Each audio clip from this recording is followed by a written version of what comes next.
I'm Wendell Jones, and welcome to another edition of our webinar that we have on a regular basis from the Embassy of the Bahamas in Washington, D.C. This is our 13th edition. We've been doing this for 2 years, and we want to connect with Bahamians wherever they are in the United States. Bahamians and their descendants in many states so that they can speak about their work, their achievements, their aspirations, and then they can speak about their views about the Commonwealth of the Bahamas, where we are as a country, and where we are going. We are a beautiful country, and we are a safe country. And we have our challenges, but we are a nation in progress, and we are making tremendous progress where we are in this space.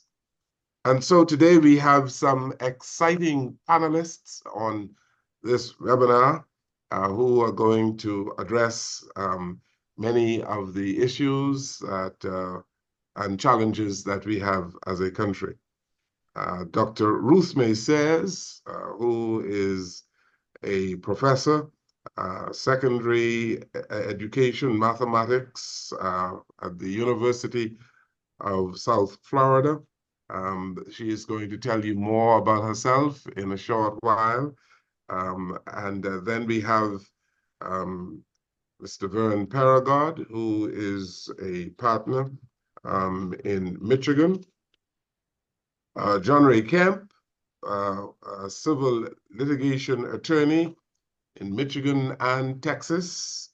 Shanique V. Gray, who is a partner, audit and assurance, Deloitte and Touche, operating in Virginia.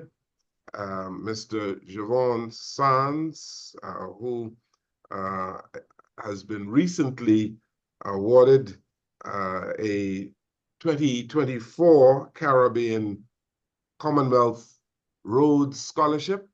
He's going to Oxford very soon. And we are going to also be joined, I believe, by Diamond Pearson, yes, who is a speech and language pathologist in North Carolina. And so, ladies and gentlemen, welcome to this webinar, and I believe that we are going to have a very exciting conversation today. So for starters, let us hear some more about yourselves. We're going to begin with Dr. Ruth May Sayers. Tell us some more about yourself. I mean, as I said to you off air, you have some exciting biographies here, so I'm not going to read them. I just want you to express to our audience what you have been doing and what you have achieved in terms of your education. Dr. Sayers? Good afternoon, everyone. My name is Ruth May Sears. I am a faculty at the University of South Florida. I have a joint appointment between the College of Education and the College of Arts and Sciences, but I am a proud child of Bahamian soil, born and bred, and a proud graduate of the then College of the Bahamas, which is now the University of the Bahamas. But I want to go a step further and highlight I was a proud public school graduate of the Great C.R. Walker Secondary School under the leadership of Howard Newbold. Now, why do I always introduce myself as a proud public school graduate? Because I highlight that with good training, good teachers, and an effort to learn, anything is possible. So as persons celebrate the fact that I was a AAAS fellow, the first Black AAAS fellow in the university's history, one of the highest honors in STEM among the many awards, I would always tell them, as we celebrate my success, it must be shared with the team of educators that have supported me and brought me this far.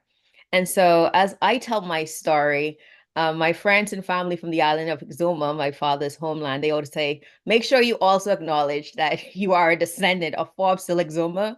So that must also be a part of my story. So to my aunts and uncles and everyone out there watching from Exuma, please know I'm sending my love as well. And Oh, so that is how I would want to introduce myself. Someone who's committed to mathematics curriculum, mathematics advancement, and the advancement of science, but a proud Bahamian, a very, child of Bahamian soil. very good, very good. We're going to do the ladies first. Shanique Gray, good to have you.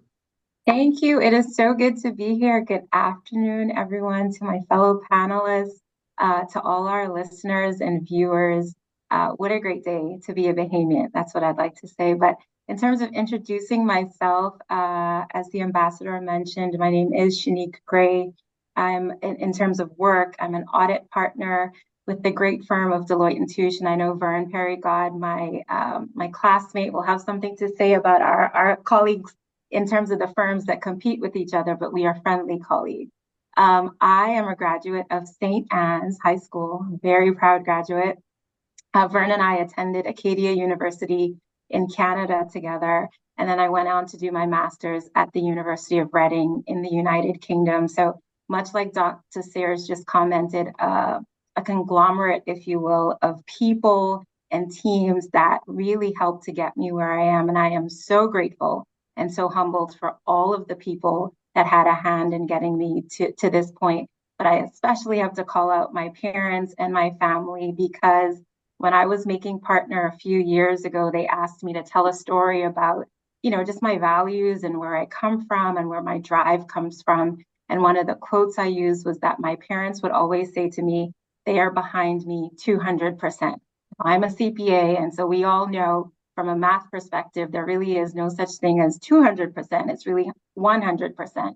But it really just demonstrated that they were 100% behind me and so much more. And so really do want to pay homage to them today for all that they've done to get me to this point.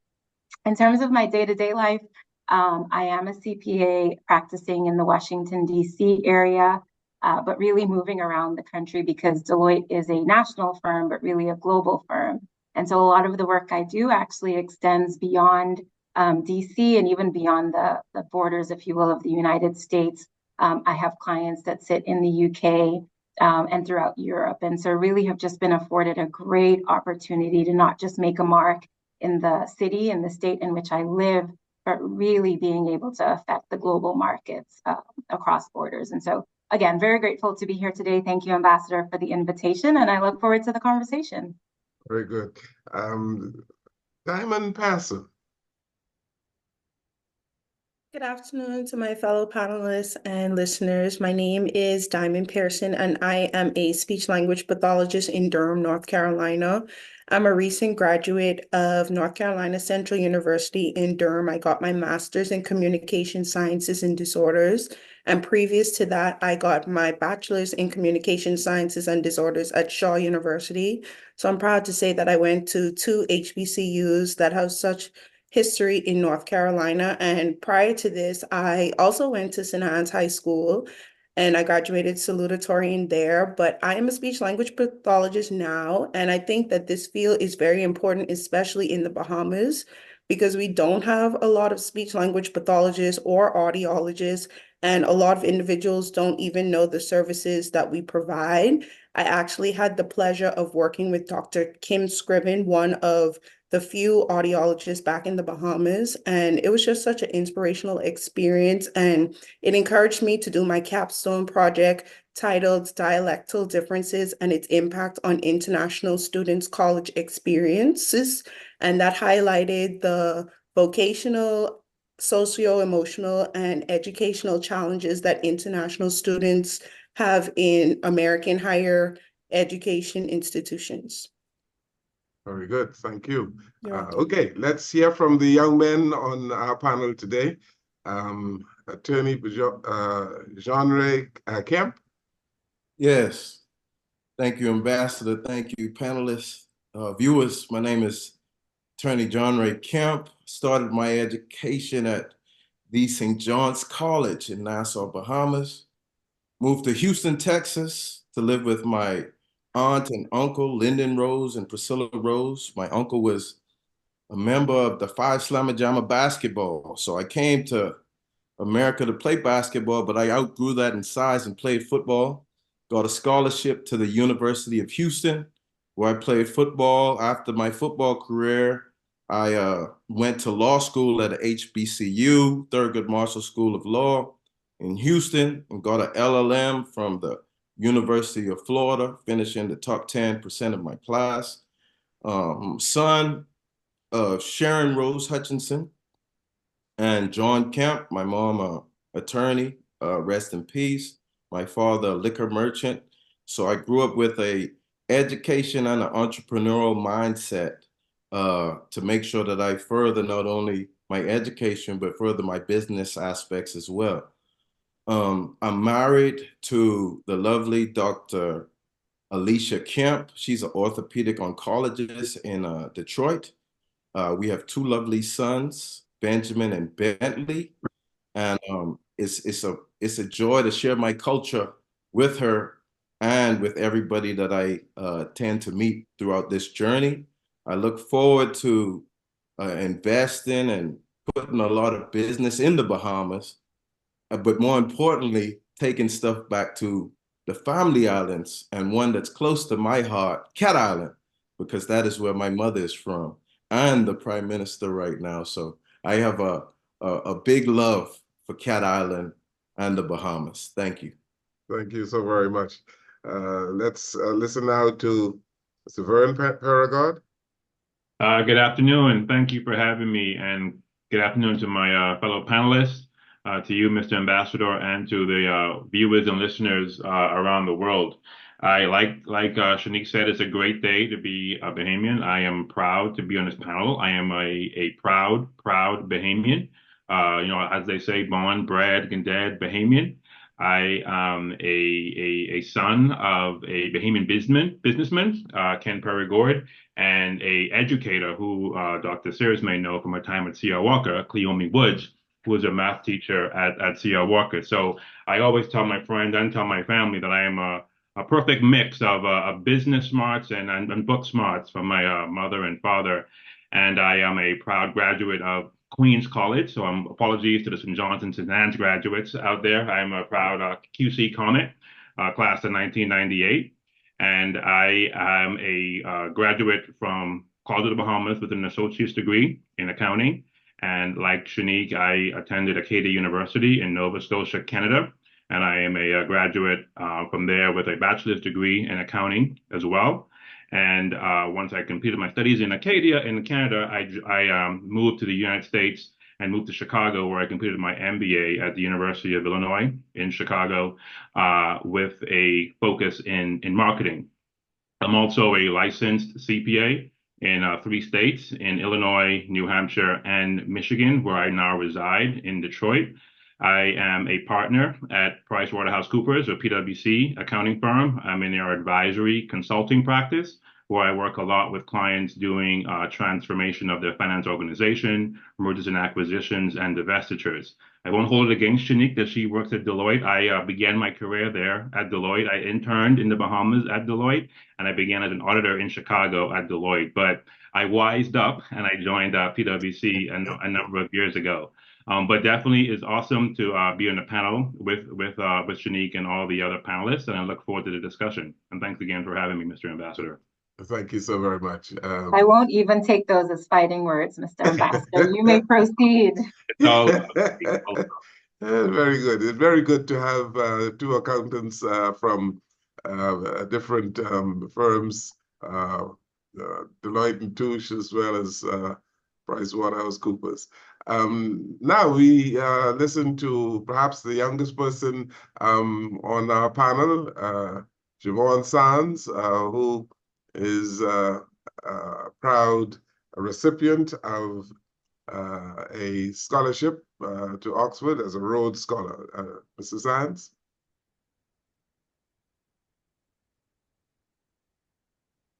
Javon?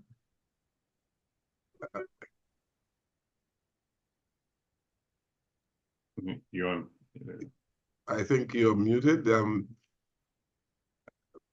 we're not hearing you. Hello? Yes, okay, go ahead. Okay. Thank you, Ambassador Jones, and thank you, fellow guests. Hello to all the viewers tuning in around the world. I'm Javon Sands. You'll have to forgive me, I'm in school. Are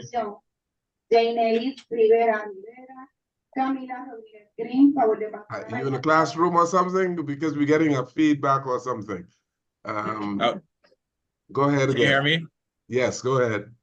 Okay, yeah. So I am actually in a classroom. For right now, I'm volunteering in Puerto Rico as a part of my after graduating Benedictine Volunteer Corps. This high school actually reminds me a lot of my former high school, the great St. Augustine's College. So I'm glad to represent St. Augustine's here today. My academic history may precede me, but I'd like to introduce myself firstly as a poet, an artist, a young Bahamian, someone who is both in tune with his creative side and his Bahamian culture. And so I'm proud to be here today to speak to all of you. I am extremely grateful to represent the Bahamas on the international stage. And I'm interested in the conversation we're going to have here today. I hope to expand on that more as we get into it. Very good. Thank you so very much. Thank you all for your introductory remarks. And I'd like to begin our conversation talking about the perception of the Bahamas. You know, in recent times, we've had some negative press concerning some social development challenges that we have going on in the Bahamas. But from where you are as professionals, students, what are people saying about the Bahamas? What is the perception of our country from where you are? Dr. Sears, let's begin with you. The Bahamas is the best place to be.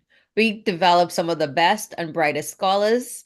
Our educational program is phenomenal. So our students are prepared in the Bahamas when they come abroad. They typically are first-rate, phenomenal scholars who excel in academics, in sports, in business. It's the cultural disposition that we seek excellence in all endeavors. And so I think when persons here at the Bahamas, we have so much individuals that emulate excellence. Persons said, oh, I want to see, what do you all do there to prepare your students? And so as we celebrate, like Javon, I'm really proud of you, but we also celebrate so many students year after year who are national merit scholars, who are, you know, students who are achieving phenomenal performance on the national exam. We have students who are excelling not just in academic, but in sports, in the arts. I mean, we have well-rounded phenomenal individuals who can actually advance the Bahamas in so many elements, in so many spaces. So I do believe the Bahamas, although we're small in size, we're big in impact. So I think that is so important that when we talk about the Bahamas, we have to highlight our strengths and the wonderful leaders across the world that have been born, bred, and groomed on those various islands and keys. So I'm a proud Bahamian. I think the Bahamas has done a phenomenal job relative to education in preparing some of the best and brightest minds. Shanique Gray? Yeah, I'll chime in. I think your question, Ambassador, was, you know, how is the Bahamas viewed? I'll maybe give, or what have we heard? I'll maybe give anecdotally, for many of my colleagues, clients, I'm perhaps one of the first people they personally know from the Bahamas. And so I think it really does just put, not a burden, right? But it's a realization that you are, whether or not you desire it or not, once people know that you are from or connected to the Bahamas, there really is this idea that you become or form a huge part of that person's impression of what the Bahamas is, what it produces, or who it produces. I think the other part of that is there's the indirect impressions that are formed either through media, through the news or publications. I think it would be no surprise. Most people I meet, when they first hear about the Bahamas, they think about vacations and beaches and tourism. But again, my world is very different from that. And we're, you know, conversing in economics and finance and accounting every day. And so I think there is maybe somewhat of a, not a surprise, that might be a bit of a strong word, but there is an addition or an expansion of, oh, wow, the Bahamas is more than just beaches and vacations and sun, sand, and sea. I recently did a deployment to the Bahamas. I was already in the US, but then returned home to work with Deloitte in the Bahamas for about 4 years, which shout out to Deloitte Bahamas, a wonderful practice. But when I came back, people were making comments like, oh my gosh, were you working from the beach every day? And I'm like, no, there is a lot of academia, of serious business and progression that is much more than just vacations and sun, sand, and sea. So that's been my personal view. And I do take that as a responsibility, if you will, that people know you're from the Bahamas. And so the way you carry yourself, the way you perform on your job, it all is a reflection of what people's impression of the Bahamas is or will be. Expressive. Thank you. When I think about the perception of the Bahamas on a global spectrum, the first word that came to my mind was pride. And as Dr. Sayers and Ms. Gray both covered, pride can be in academia, but I think something more important when people first see us before we even open our mouth to know if we're intelligent or not, it's our core values, it's how we carry ourselves. And I was raised around my grandparents all of my life, and certain core values that particularly my grandparents instilled into me, I carried it in the workplace, and that got me really far. And I just wanted to give an example of an anecdotal experience. Currently, I'm working at Spoken for Communications, which is a speech therapy private practice. And usually they don't hire international students, typically because it's a lot of paperwork with the Immigration and Citizenship Office, but she said she saw my respect, she saw how committed and hardworking I was. And I think that these values probably wouldn't be as instilled in me if I was from anywhere else other than the Bahamas. I used to think that my grandparents were saying things like, don't go outside with your clothes mashed up, don't go anywhere without speaking to someone. You would be surprised how many non-Bahamian citizens will walk into a room and not speak to somebody. And it takes a lot to say good it takes nothing to say good morning, actually. So just being polite, being respectful, and just respecting your elders can get you really far. And I think that is really the cultivation of Bahamian pride. Very interesting. I'm happy you mentioned core values, and we're going to talk about core values in a short while. But Mr. Perigord, you, I'm sure, run into a whole lot of people who are simply in awe of what you do and think very highly about the Bahamas as well. Yes, that is correct. I think the Bahamas is definitely viewed very favorably. Obviously, people think of it as a tourist destination. They think of sun, sand, sea. They think of the Atlantis, the Bahama. They think of boating, sailing, fishing in Bimini. A lot of people I meet go to Abaco for sailing trips and whatnot. So it's definitely seen as a vacation destination, and they are always intrigued and interested when they meet someone that's from the Bahamas. Like Shanique says, sometimes I'm the first person that they've met outside the Bahamas who's from there. But I definitely think it's looked at favorably. It's also, for me, over the course of my career, been a huge differentiator and a whole huge thing that I've used to be remembered by people. So when I introduce myself as someone from the Bahamas, that's something that's memorable, and I think it's served me well over the course of my career. And also, what I've noticed, similar to Ms. Pearson, in terms of the broad-up-sea, if you will, that we have in the Bahamas, one thing I am very grateful for is the world view that I've been able to formulate, having grown up in a society where, you have strong leaders that look like you, and you have a viewpoint where you don't feel as if you are a stranger in a foreign land. So I think that is very powerful, and I think it's something that we underestimate being when we're living in the Bahamas. But when you come out of the Bahamas and you look back at it, I have been very grateful for the world view I've been able to form, having grown up in the Bahamas. So I always say I've traveled far and wide, but there's nowhere I'd rather be from than from the Bahamas. And one other thing I'll leave on this topic is that The world is watching, though. The world does see what we do, what we don't do, and what's happening within our borders. And so, like you have alluded to, is that with the recent notice that the State Department has issued around the recent crime wave in the Bahamas, I think people do hear that and they pay attention to that. So I have, over the past, week or two, been fielding questions around, well, what's happening in the Bahamas? Is it still safe to go there? And why is things so bad in the Bahamas? I think sometimes it's a distraction. And I think it gets more airplay than probably what it deserves when you think about other jurisdictions, especially even within the United States. But I do want to let my citizenry know that the world is watching and what we do matters. And I think if we want to maintain the standing and the view that people have of the Bahamas, we need to be mindful of how we conduct ourselves when we're within the borders. Mr. Kemp, do we have much to worry about in terms of advancing the Bahamas and indeed protecting our image? I don't think it's something to worry about per se, but one thing that's been a common theme is the broadopsy. We have to get back to our broadopsy. When I moved to America, I happened to move here for high school. And I could remember my first day in class, I was raising my hand to speak to the teacher, and she was looking at me funny. What do you raise? Where are you from? And I had to explain to her I'm from the Bahamas, where we grew up saying yes, ma'am, no, ma'am, and we ask for permission before we speak. So we have to get back to our broadopsy, but also share the stories. There's so many successful people on here. We have to make sure that our youth has hope, right? When I was growing up, I had the privilege and honor to grow up in a family where I had lawyers, doctors, successful businessmen. So I was surrounded and I had no option. I couldn't just be good in life. I had to be great.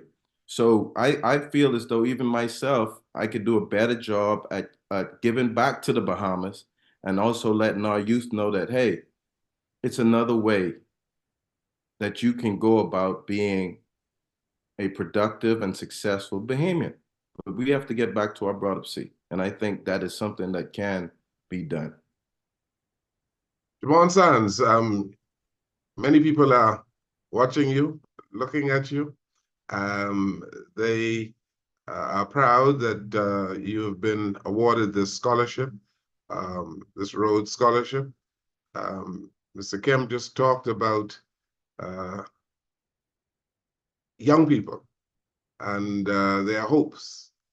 Tell us how you feel about what you have accomplished, and give us some inspirational thoughts for young men like yourself who might be at risk in the Bahamas.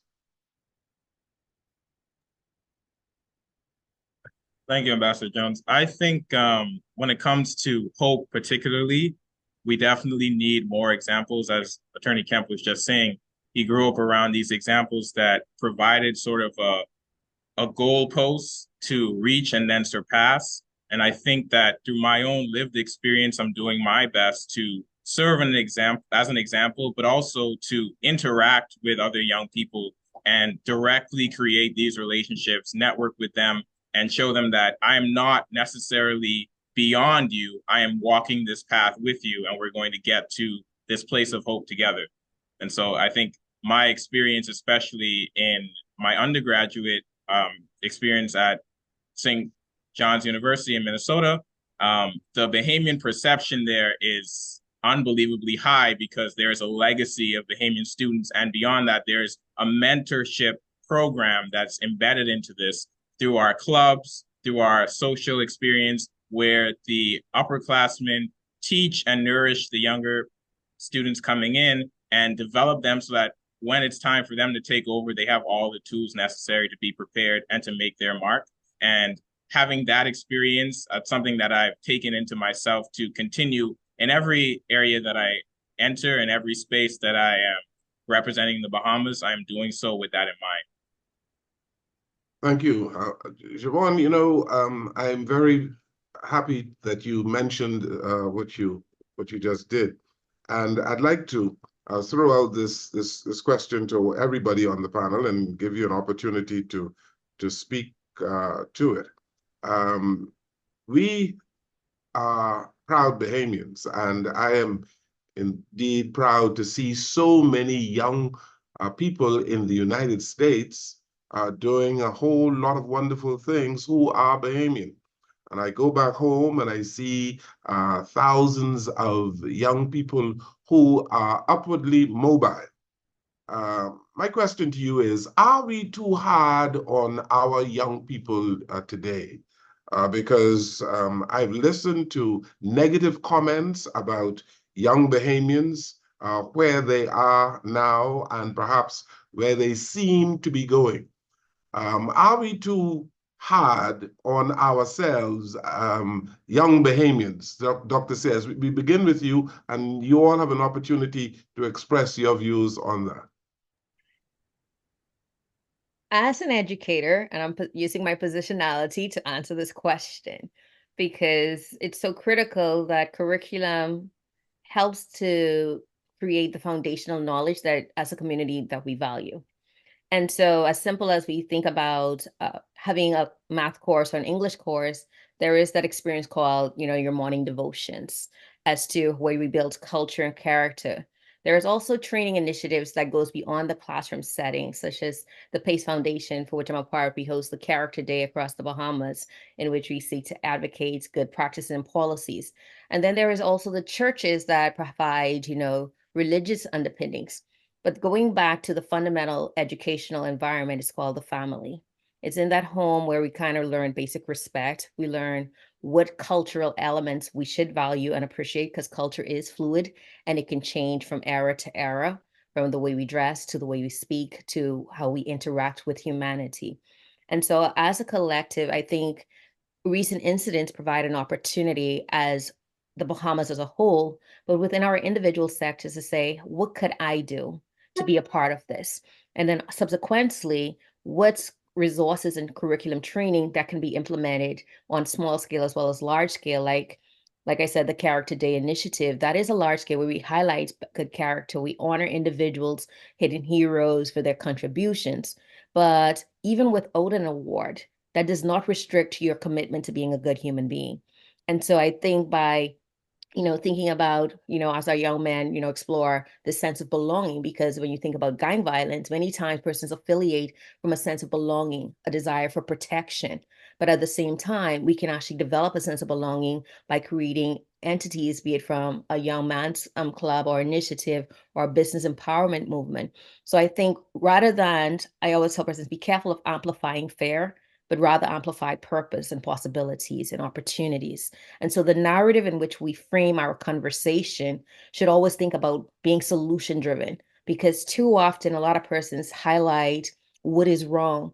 And, as an educator, like I said, we have 100 students and one student fail, and, we make a big issue out of it. But I said, let's first start celebrating the 99 and then create an intervention for the struggling. So that way we're meeting the needs of the community, and also acknowledging the strengths while also addressing the concerns. And so as we seek to acknowledge, there has been concerns relative to recent development as to what could be done for the safety. We can work with the police department. What are your current interventions? Partner with the schools. What are your plans? And then think about how could we leverage these networks? Because one thing I've learned as someone who studies systemic change is many people are doing great things, but the networks are just not talking to each other to have maximum capacity of impact. So perhaps we can even think about joint initiative, joint efforts where we support each other in building these spaces. But I do believe the Bahamas have the capacity and the ability to address it. But I just do believe by having a systemic approach to addressing it, we can definitely move forward to make a Yeah, better. but are we too hard on the youth of our country? And do we recognize that there are thousands of very successful young people? Yeah, I think sometimes we can get caught up in emotions. So depending who is the person, some persons may be too hard, while others may be too soft. So I do believe being cognizant of the positionality of the person making the claim has to be carefully considered. But I do believe youth are our future, so we have to hold them accountable. They are the Bahamas, and so we Okay, have to say, do something. okay. That's great. I guess to answer your question, are we too hard? I guess what I hear there is the caution not to paint everyone with the same brush. Because I think to your point, there are many young people that are doing wonderful things, a lot of them represented on this panel, but there are also young people that maybe have lost their way and aren't necessarily being productive and successful. I do think when I think about what the alternative to perhaps being hard or only being critical in our comments or viewpoint of our young people is to think about our personal responsibility.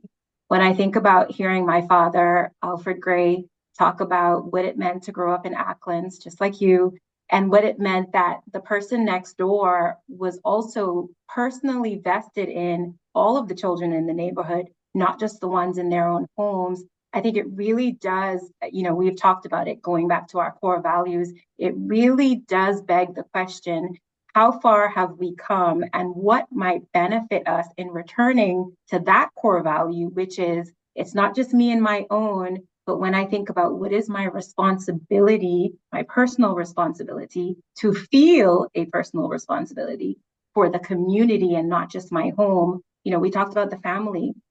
I think we'll all agree there's been an erosion in the base of the family, not in all circumstances, but in many circumstances. Some people just aren't born into a supportive and healthy family environment. And so that would beg the question or beg me to then think, hey, who are the people that are in my sphere of influence? And am I doing my part, not just to be critical about what they're not doing, but also to take it upon myself to say, am I being kind?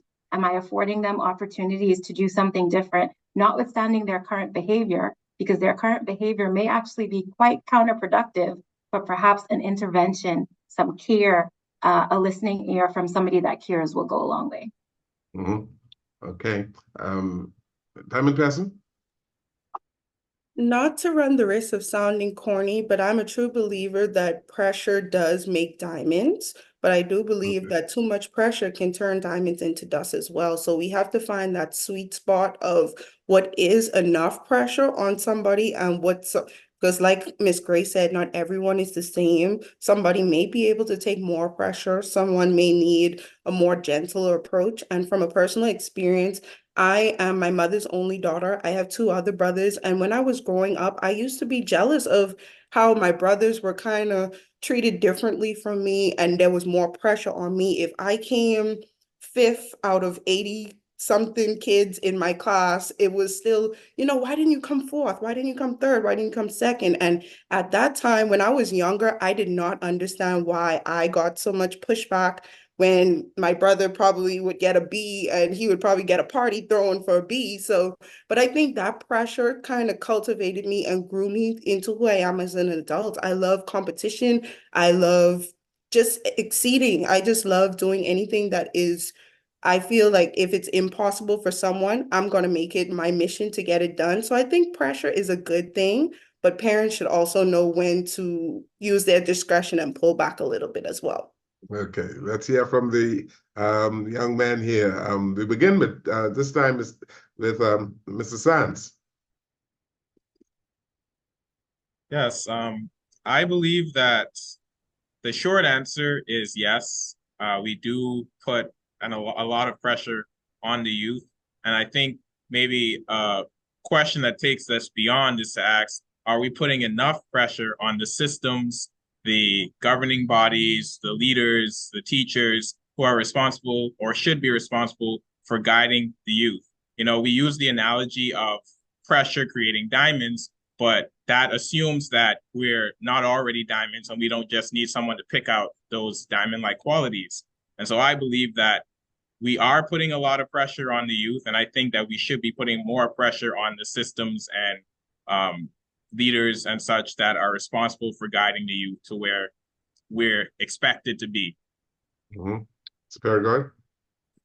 Actually, Mr. Sands, you took the word right out of my mouth. I fully agree with everything that's been said, and I think when we think about how hard we're being on our youth, I think we should also, amongst ourselves, and to your point, other leaders, is what are we doing to reach back and support others coming behind us? I firmly believe that one youth lost is one too many, and I really think there is no excuse for it because of We have a strong Christian population in the Bahamas. We have a strong family fabric. And we have, to your point, Mr. Ambassador, lots of successful Bahamians across the length and breadth of the Bahamas and outside, across the world. And so I feel like if each one reaches back and supports another one, I think the narrative will be very different. So I don't think it's wrong to have high standards and expect a lot from our young people, but I think we should do our part as well and help those coming behind us. Attorney Kim? Wow, I could hear my mind switching back and forth, just the litigator aspect of my brain analyzing both, and to hear Mr. Sands and everybody else speak. To answer your question, I would now say, yeah, no, we're not being hard enough, but not only for our youth, but also for the systems, right? And I think the only way we can get to where it can seem as though we are moving forward is if we move forward, upward and onward together, listening not only to the youth, but also to the system, to create a system that actually works. And to not only have a mindset of, hey, yeah, well, no, I ain't being too hard on that boy. You gotta come first. Which you don't know you is it. But also, Mr. Sands is saying, yeah, I know who I am. I'm a diamond. I'm me, right? But finding a marriage of both the old and the new to create something that we can all be proud of is what I would conclude. Are we being hard enough? I would say no, but we need to figure out why the youth might be saying yes. Is inspirational leadership in our country, the Bahamas, in short supply? Do we need, you think, more inspirational leaders? And if we had more, that we would have a better society? Sure, I'd say yes. I think we need more leadership. I would say we have the leaders. We have to just get the message out to the community and figure out a way to get the message out. Because I'm pretty sure each one of us have had somebody to give us inspiration. And if that inspiration that was given to us could be passed on to somebody else, it would definitely change their direction in life. This is something that I put normally to a number of young people who participate in these webinars who are professional people in the United States. And I talk about cultural imperialism, the extent to which young people in the Bahamas are mimicking the negative influences coming in from other countries. We have a whole lot of good coming out of North America, but there we have negative influences coming out of North America as well, as we have from other places in the world, whether it's Europe or even in the Caribbean. The question is, have we suffered from mimicry, the extent to which we have mimicked bad, negative influences and habits coming from other countries of the world, and that this mimicry has negatively affected the core values that you all spoke about. Cultural imperialism, let's talk about that. The extent to which we are importing negative influences.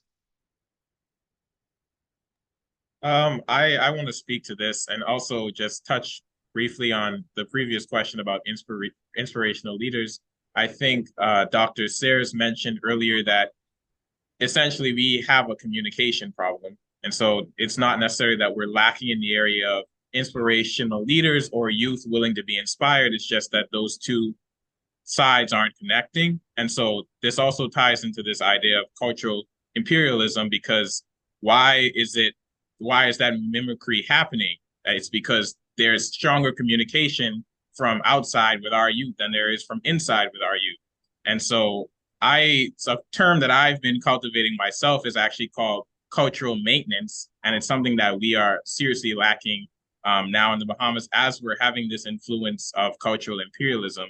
And to me, cultural maintenance is keeping up on those core values. So we talk about things like nation building and we end there. And I think cultural maintenance has to be the next step because like once you've built up something, you have to maintain it for it to continue into the future.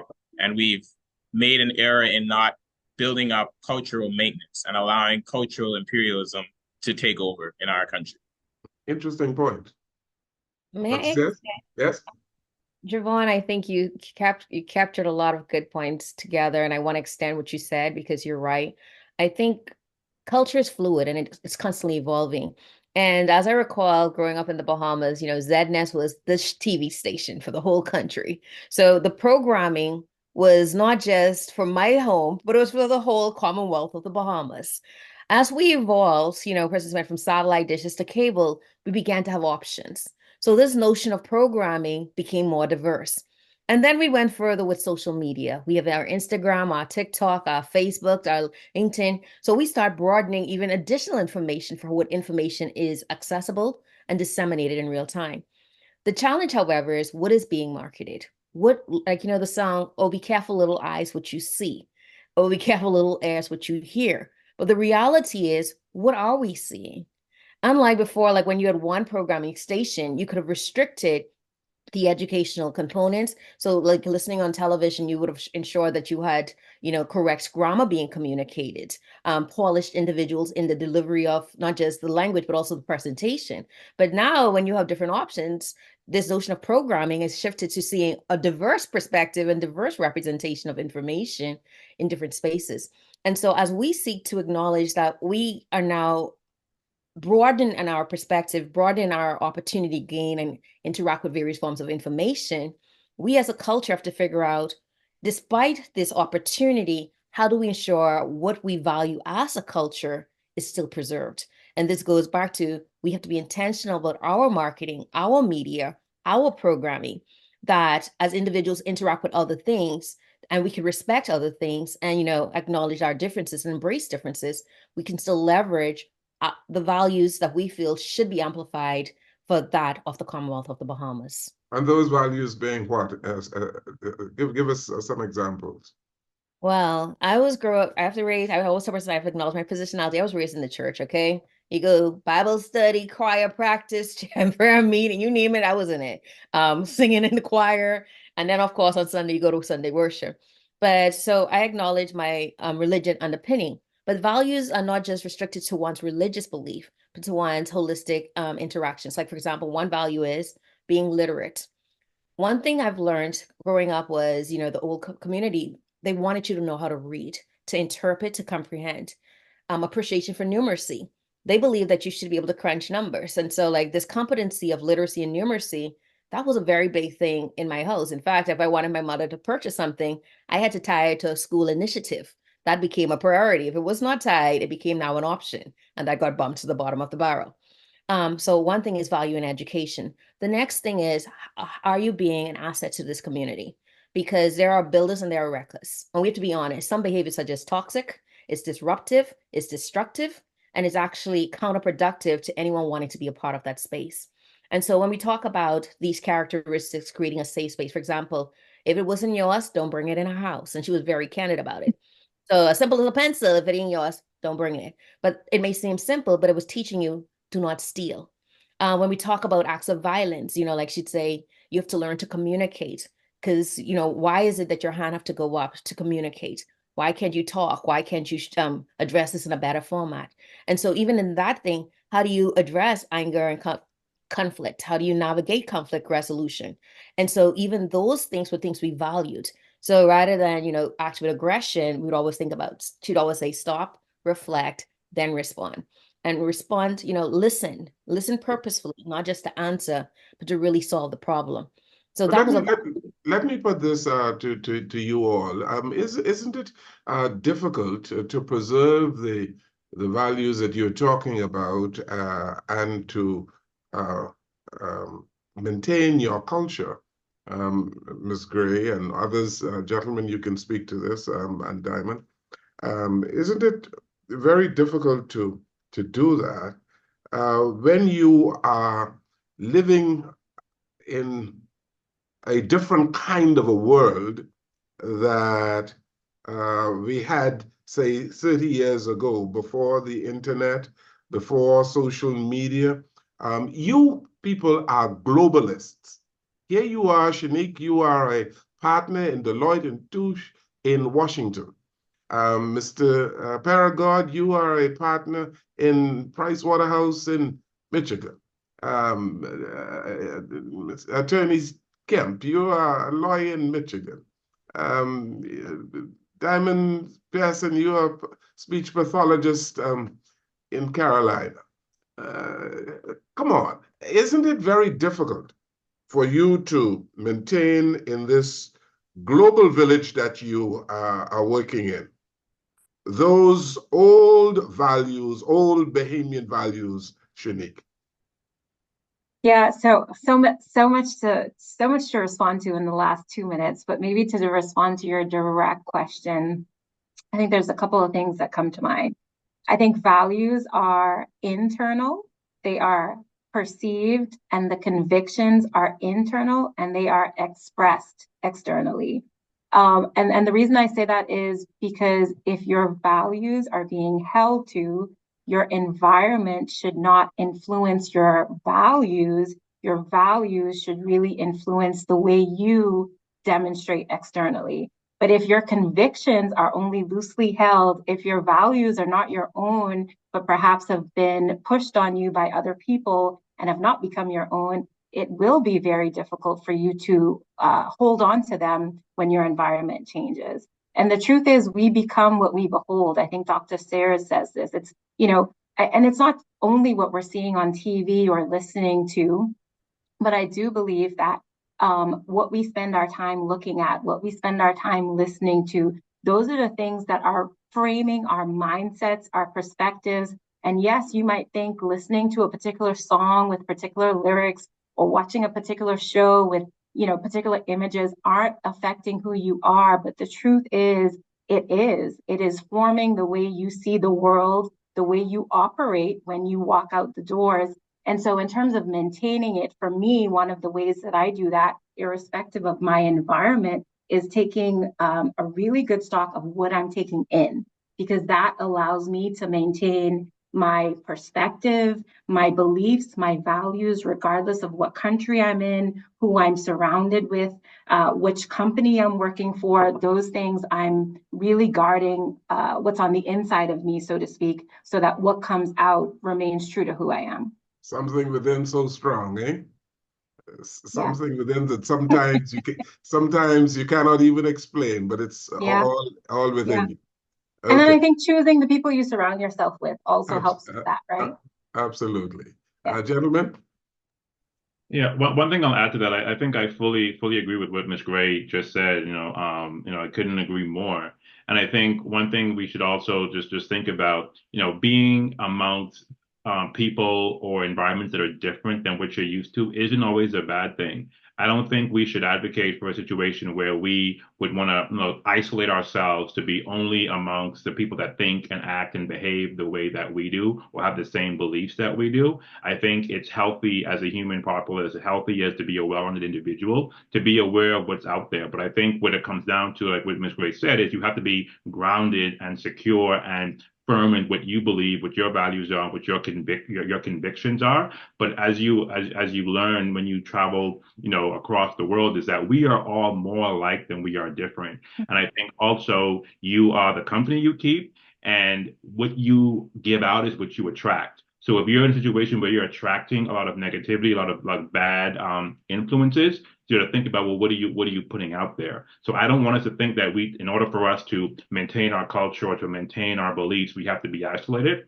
I think we need to be able to be open to what's out there. And I'll tell you one thing that what I've found when I left the Bahamas and like with living abroad, I became more interested and more appreciative and more understanding of my own culture as a Bahamian when I see myself living amongst others that were different than I was when I was living amongst other Bahamians. So I think it's important for us to see what's out there, broaden our horizons, but to Ms. Gray's point, stay firm to who you are and not allow external forces to change what you truly believe as a Bahamian, as an individual. It's again, there is a view that a whole lot of the problems that we have within the Bahamas is due to a lack of discipline. That even professional people are ill-disciplined, and that we are in an ill-disciplined society, and that we as much progress that we have made over the last 50 years of independence, that perhaps we can be better than we are if we had a higher level of discipline. Let's talk about that, Mr. Kemp and others. Well, I feel as though growing up in the Bahamas, boy, discipline was at the top of the charts. When it came down to ZNS being the only channel you could watch, then you go to school. If you misbehaved, the teacher would beat you in front of the class. Then you have to go home and get a whooping, and ain't no telling what was else. And I'm not saying discipline is only beatings, right? But that established the mentality, boy, I need to do the right thing.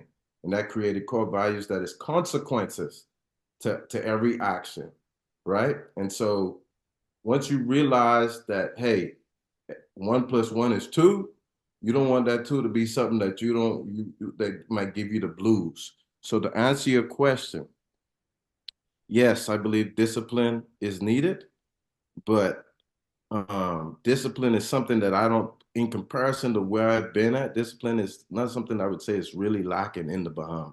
Okay, interesting, a very interesting perspective. Diamond Bessa? Yes, thank you. I found it so interesting that Mr. Kemp said that discipline is no longer a problem in the Bahamas, because I noticed that I don't know when it started, but I noticed that there was a shift from it takes a village to raise a child to no one can hit my kids but me. Because I remember when I was younger, if you got into problems, your grandparents didn't have to get on the phone to call your mother first before she reprimanded you. She would deal with that right there. You're in her house. You did something that was wrong. She's going to reprimand you right then and there. But somewhere along the line, newer parents are now saying that they're not going to allow any other family member to discipline their child other than them. If there's a problem, call them. So I think that transition has become an issue for a lot of the issues that we experience in the Bahamas. And I think sparing the rod does kind of spoil the child. But I also, like Mr. Kemp, don't agree that, physical beating has to be instrumented in order for a child to understand where you're coming from. Sometimes, especially in my professional line of work, communication does go a long way. Explaining something to a child to let them know where they are wrong, that goes a long way as well. But I just think having a routine as young Bahamians is what also gave us discipline as adults. We knew Sunday was church. After church, it's the Sabbath. You can't go outside. You can't play. Saturdays, you have band practice. Tuesdays, you have dance practice. So when you become an adult, multitasking shouldn't be a problem for you because you are already disciplined as a child to have a certain routine from Monday to Sunday. Jawan Sands, speak to the issue of discipline. You are becoming a Rhodes Scholar because you are a disciplined individual. If you weren't, you could not be where you are. And all of you have succeeded in one way, shape, or form. We have many young men, Javon Sands, who are living a life of crime, and we have our social development challenges. We talked earlier on about inspirational leadership and how important it is. Inspire them in these moments, Mr. Sands, to become more disciplined so that we can have less social problems that we have than we have now? Well, I believe that I want to talk about contaminated diversity, which is a term that I recently became familiar with. And I think it kind of speaks to the issue of discipline in some ways. And it basically talks about how the world that we're in today didn't just pop up overnight. And so we've had some examples of how, things have changed in the Bahamas, in the world at large. And I think that contaminated diversity plays a big role in that. And it's diversity born of global issues. So wars and social injustices, those sorts of movements over the years and embedded in our personal history in the Bahamas and also in the global scene. And I think that this issue of contaminated diversity is directly linked to our problem of discipline. And while I agree that the discipline that we need is not at all physical, I think that there is a challenge with creating discipline otherwise in a nation that has those strong roots in physical discipline or guiding on the principles of spare the rod, spoil the child. Now, in my opinion, one way that we can inspire our youth, inspire our young men to be more disciplined towards their goals is to actually find out what those goals are. What is drawing them away from our perceived ideas of where they should be going? And the only way to do that is through education, through a community surrounded and or embedded in education, where we have education as a principle that is founded in community, and there's a relationship between the youth and the education system that brings out these ideas of, I have these goals that I'm going to be disciplined towards. And so to encourage the youth, I would say, learn, do your best to engage with the education system. And if you find yourself unable to engage with the education system, create your own education system among yourselves, with your peers. Find a way to educate yourselves if you're not finding that from the current education system, because we all, I think, can agree that knowledge is power. But if we don't have access to that knowledge, if we don't relate to that knowledge, we won't be able to be disciplined towards our goals. We won't even be able to understand what our own goals are. And I think that the lack of discipline that we're seeing is due to people being lost and not having any goals, not being able to figure out what their goals are because they don't have the representation, the guidance, the discipline, or the education to understand what those goals are and how to achieve them. Yeah. Interesting point and interesting concept about the diversity that you're talking about, Mr. Sands. There are, Sinead Gray, many young people in our country who are education averse. And while we ought to be pushing education, and it is difficult, let me use a very plain and easy word for people to understand. It is very difficult to be dumb when you have social media, when you have access to the internet and to what is happening in the world. You have to really push hard to be dumb in any country that you're operating in because of the opportunities for educational development around you. But yet you have so many young people who are averse to good education. How do we inspire them to become better educated so that they are able to make better contributions to the social development of the Bahamas? Yeah, great question. And I think it actually is a continuation of the conversation we were just having. Javon mentioned how important it is to have goals. The word I was thinking is purpose. So you guys have probably all heard somebody say, I don't need to pay attention in math. I won't use that when I'm an adult. Like, I don't need that. What that says to me is, I don't think this class has a purpose, so I'm not going to pay attention. But if we flip that on its head and there is a purpose that's identified, then the information becomes more relevant, more accretive, more valuable. And so I do think it does go back to purpose. Many young people, I think, are still trying to figure out, what is my purpose? Why am I here? What am I supposed to be doing?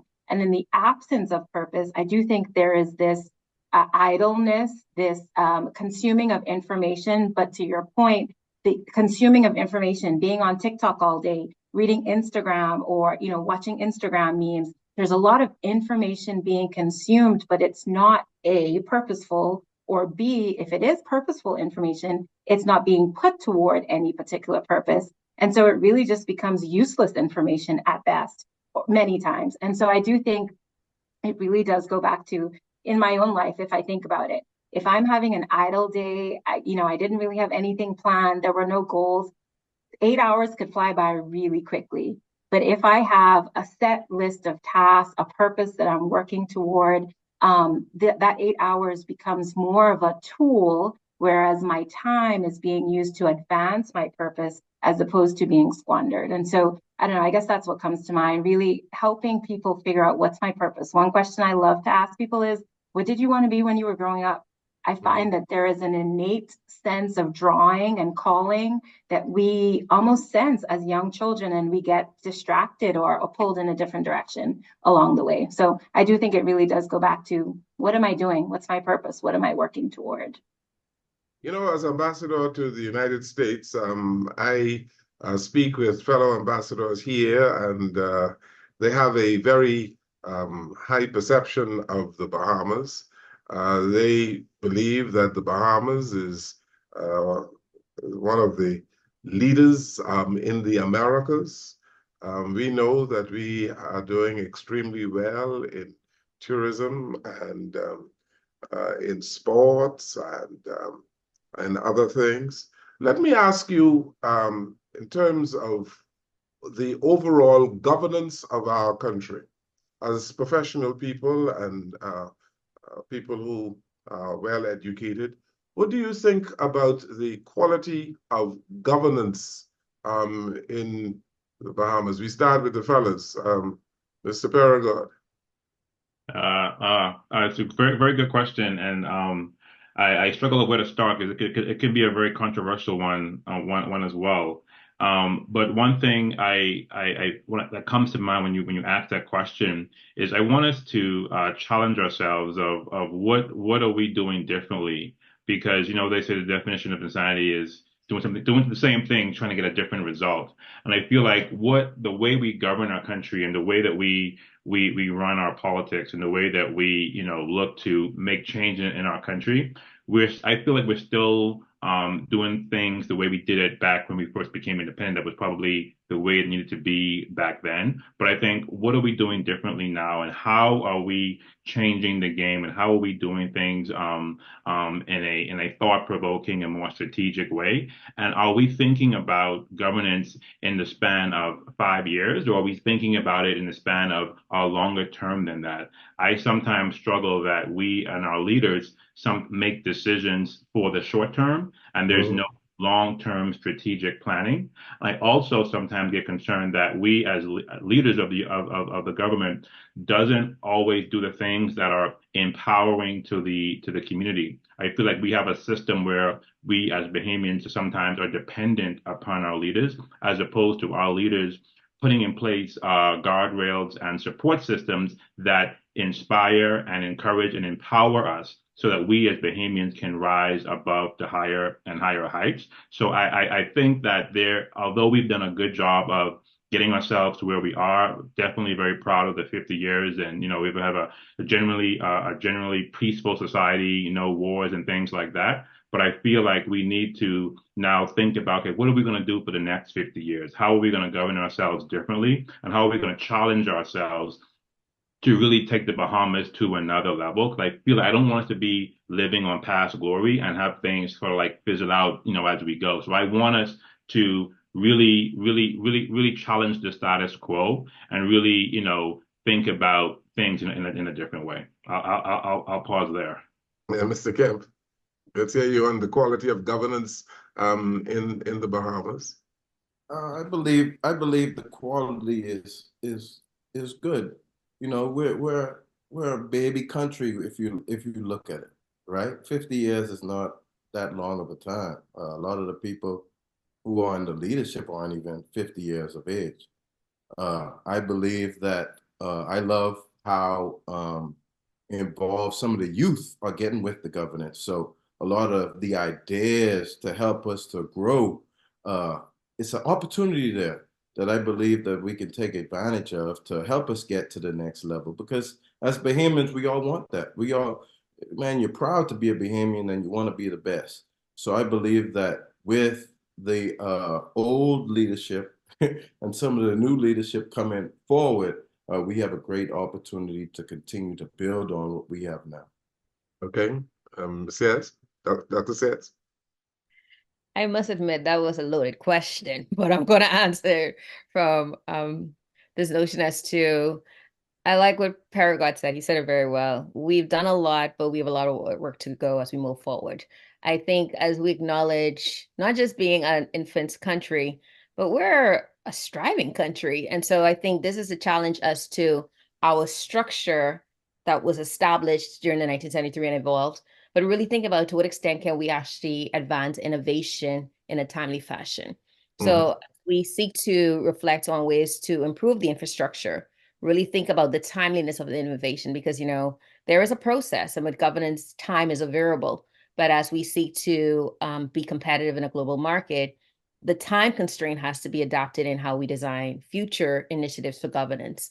So I acknowledge, particularly for education, I must give honor to the current Minister of Education, Gladys Martin. I was impressed. I mean, normally I'm very politically neutral because as an educator who evaluates education, I have to maintain some level of neutrality. What I saw during COVID-19 got my attention because at that point, her commitment was really, how could we address this issue? Do we have to go door to door? Do we have to create, innovations and testing? Do we have to create new structures? So she was willing to push the advancement of education. Now, clearly, that was not the normalcy as to say, okay, this is what we do. But she was thinking, what could we do? And I think that in itself, to me, was innovative. But now really think about how do we adapt those policies into the current structure? So that was the idea. But then there's this process called time. And so I think that is where we have to really figure out how could we ensure there is not a jet lag in implementing the needs to advance the country. And so as we move forward, I think governance is promising, but I do believe we need to expedite some, even like, for example, with the legal system, like expedite the processing of cases. So that's an opportunity for us to grow. So once again, these are opportunities for us to reflect upon. How could we reflect on time itself in our practices? Ms. Gray?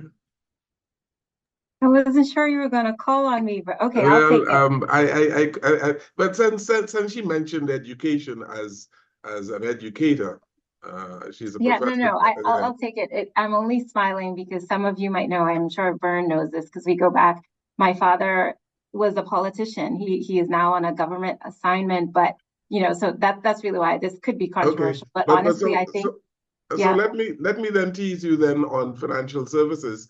Since she spoke a little bit about education, we've lost a little bit of ground, I think, in financial services. And you being in the position where you are as a partner in Deloitte in Washington, so speak for a minute on financial services and where we are and how we can, as a government, improve in that respect. Yeah, I think one of the things that first comes to mind is when I think about global standards, regulation is what comes to mind first.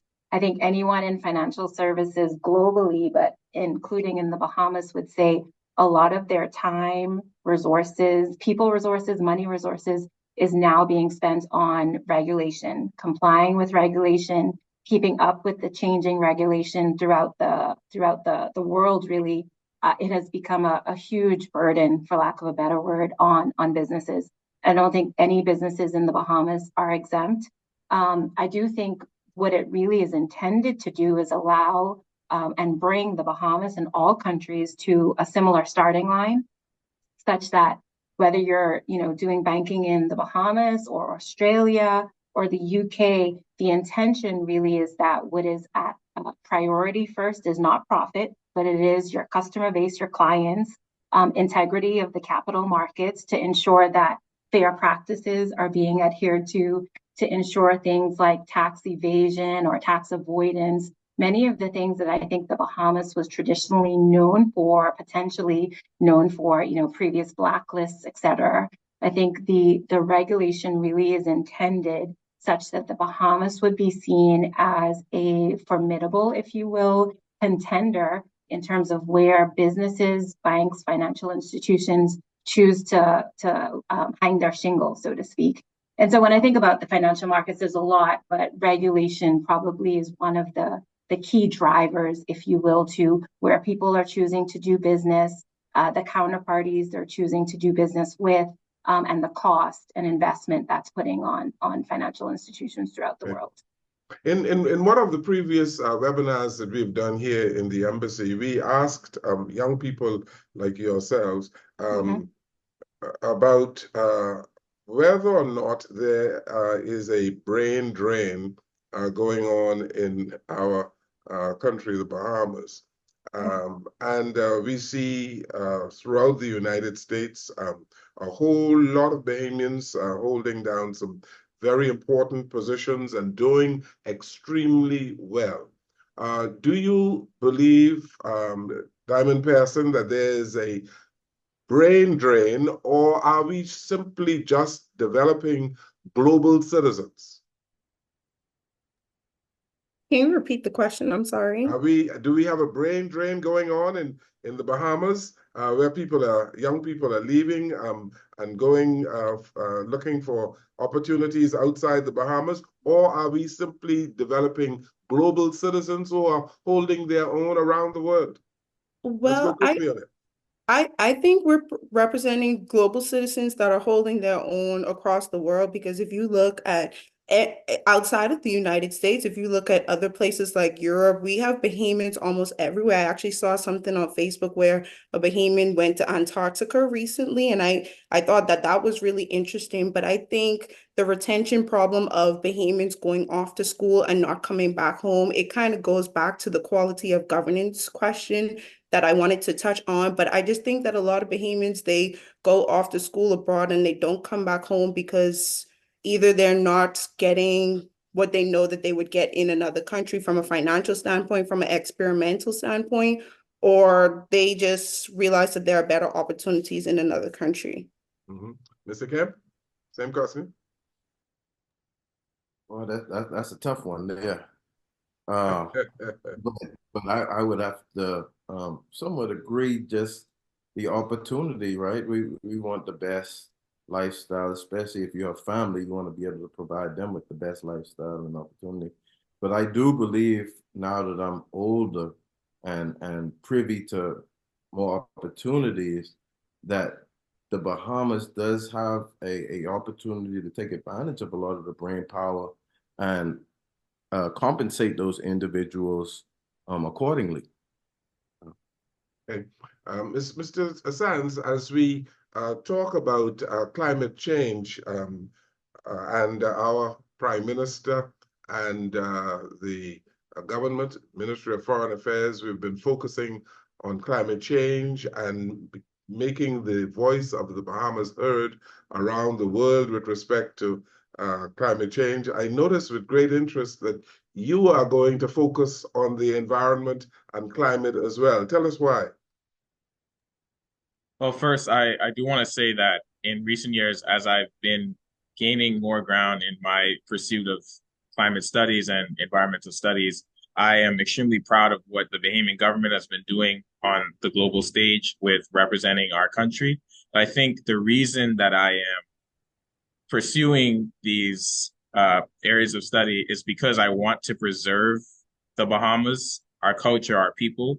And I think I want us to have the ability to, yes, go out and be able to explore the world, and that there's much of the world left for us to explore. but also I want us to have a home to come back to. And so that really drives my passion for these areas of studies, because the Bahamas is at high risk in terms of facing the climate crisis.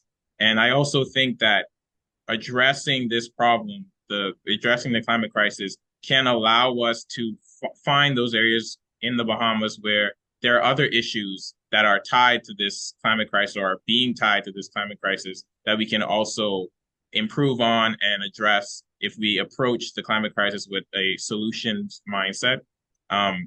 For me, I am a problem solver. My undergraduate degree was in applied physics, and I was attracted to it because I am a problem solver. And so it's kind of hard for me to turn a blind eye to what is being considered the greatest problem of the century, and of human existence, really. And so I think that those are sort of the drivers for me, but it's really grounded in my love for my country, for my people, and wanting to preserve the culture that we've developed. Where are you on this question of a brain drain? You don't agree with that, do you? I don't think that there is necessarily a brain drain, because then that assumes that our country isn't our people. And I think that it is. And I think that we expand our country, we grow our country even when we're not residing inside of it. And so my brain it has a stamp of approval from the Bahamas. You know, it's a Bahamian brain. So no matter where I take it, I'm representing my country, and our country is benefiting from that. Well said. Shanique Gray? Yeah, I would just interject that, I was thinking about the brain drain question specifically. I've challenged myself, notwithstanding my zip code, my residence is not currently in the Bahamas. Am I personally doing anything, regardless of the address, that is accretive to the Bahamas? And so I look for opportunities. I mentioned I was with Deloitte Bahamas for 4 years, 2 years ago. I just did a session with them 3 weeks ago. So like there's this idea of, your physical location may not be in the Bahamas, but is your commitment to invest, to pour back, is it there irrespective or regardless of your physical address? And I just think that's an important question for those of us that maybe don't have a physical address currently in the Bahamas. Am I at least still contributing to the advancement of an individual, a group, an industry? And it's really a personal question that I think each of us has to hold ourselves accountable to. Dr. Sayers? Yes? Shanique, you said it well, because I've always said it's not where you're located, it's what you do. And I think with the advancement of technology, we can all contribute to different spaces. And I think this is why it's so critical to leverage networks, leverage the skill set of the community. And so as simple as like last year, I did a professional development training for teachers in San Salvador. But, they set up the Zoom and we did it. So we reimagine how could we deliver the training to support the teachers' need, but also draw on the strengths of the individuals to address the concern that they wanted to be addressed. As it relates, like, for example, the PACE Foundation. I've been out of the Bahamas since 2008, but I'm an active board member, relative to building a school for teen mothers and thinking about what could we do to even advance the Character Day or even consider further ways to address social issues in the Bahamas and the larger community. But once again, this goes back to being visionary, being willing to take risk, being willing to invest in the platforms to allow persons to participate in these conversations. Because if the meeting was face-to-face, clearly I would not be able to be there. But as simple as sending a Zoom link, you're getting in the voices. So this notion of brain drain, I think it just allows us to reflect on how do we communicate? How do we leverage technology to draw on the skill set? Because like I've learned, one thing I love working in Tampa, and I learned it as a lesson as a scholar, it's not where you're located. The question is, do you have the skill that I need? And if we have to, connect on Zoom, if your time is 12 hours from my time, if I have to get up 1 o'clock in the morning to get that paper written, we'll do it. But this goes back to being driven by a vision, having a clear purpose and an outcome, and then thinking who has the skill set to actually answer that question. And so like right now, when we're looking at a consortium, I told my colleagues, we need to find the persons who can address these goals. So we're not seeing where you're located, we're seeing, can you help us get this goal? So as we build this consortium, we're going to be across the United States. but we're drawing each other's strengths. And I think this is the same construct as to how do you address a perspective of a brain drain, but acknowledging we do have the skill sets that are tied to the Bahamas, and how could we connect to those spaces? Through the wonders of technology, we have been able to have this conversation today. And I am wondering, as we engage the diaspora across the United States of America in these webinars, I'm wondering, how can you, as individuals, as professionals, assist your country from where you are? And are you being engaged? Are you being asked to participate in various initiatives and programs? Are you willing? What are you doing from where you are to advance this project called the Commonwealth of the Bahamas? We begin with Mr. Perigord. And just give me 2 minutes, each of you. Sure, Mr. Ambassador. I think it's a great question, and one thing I'll highlight, and as I'm sure you're aware, one of the things that I've volunteered to do is most recently become a honorary consul for representing the Bahamas here in the Detroit, Michigan area. And so, as that, I see myself as a honorary ambassador myself to sound the call to let people know the Bahamas is there, what we are about, and what benefits that we offer to the world population at large. And I think when you talk about a brain drain, I think I would frame it differently, in that I think that we on this call and all those Bahamians who are across the world, who are basically resources that the Bahamas now has far and wide, I think we, to your point, can reach back and provide support to the Bahamas in various different ways. And the government can now rely on or call on these resources to help it further its mandate, for the Bahamas. So for me, to answer your question, I've volunteered to be an honorary consul, but separate from that, I'm also very still engaged with my local community in terms of the church that I went to as a young boy. I'm engaged with my family who were still there, and I do informal mentoring and support of young men who are coming up behind me as well, even though they still live in the Very Bahamas. good. Very good. Now I'm going to ask you for a minute now, so let's make it brief. We're running out of time. Mr. Kemp?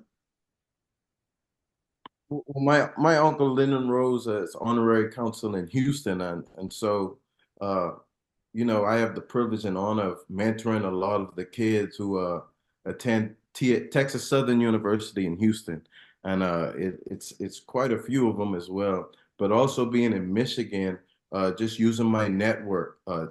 Matter of fact, we're bringing in a group of potential investors to Nassau and Cat Island next week, and just to show them what my country is about and some of the opportunities that are available to my country, and just letting them know that, hey, man, it's nothing better than the Bahamas. And very good. Ms. Gray? Yeah, I would say in short, I'll even take 30 seconds. For me, it's getting back and giving back as often as I can, whether that's through church, through financial contributions, through spending time with people. It really is just a matter of staying close. Like if the Bahamas is in your heart, no matter where you live, you will find a way to make investments. You get your 30 seconds, Ms. Sayers. 30? Yes, I would always tell persons invest not just with words, but also with actions, and also hopefully with money. So like Woodcock Primary, CL Walk, I sponsored the math award. I made a commitment to those students, and I would never break it. Also, too, like even the students who come to the University of South Florida, we're the Bahamian United. I'm the advisor for the club, but we have to go further. Like the College of the Bahamas, we explored potentially writing a grant together to advance math education. So really thinking about not just our expertise, but our humanity, because I always say it's not just what you do, but it's how you do it. And so your positive words, your opportunity to encourage. So really think about, like Shanique said, I love it, giving back, not just physically, but holistically. Okay, thank you so very much. And we have 30 seconds each for Ms. Pearson. In addition to my capstone project, something that I did while I was in North Carolina, I was a first-time voter in 2021. And even though I'm in a state that didn't have an embassy, I got on a flight and I went to Atlanta in the midst of exam season. So I will encourage Bahamians abroad, especially if you're a first-time voter, use your voice. Your vote counts. It's not just one vote, and you matter. Thank you so very much, Mr. Sands. So something I'm committed to with my experience is creating pathways for education. And so wherever I am, whether it be my undergraduate experience at CSBSJU, Yale University, where I recently worked, and now Oxford, I'm creating opportunities for Bahamian students to have a future in those institutions. Thank you so very much, you all, for participating in the conversations on the program today.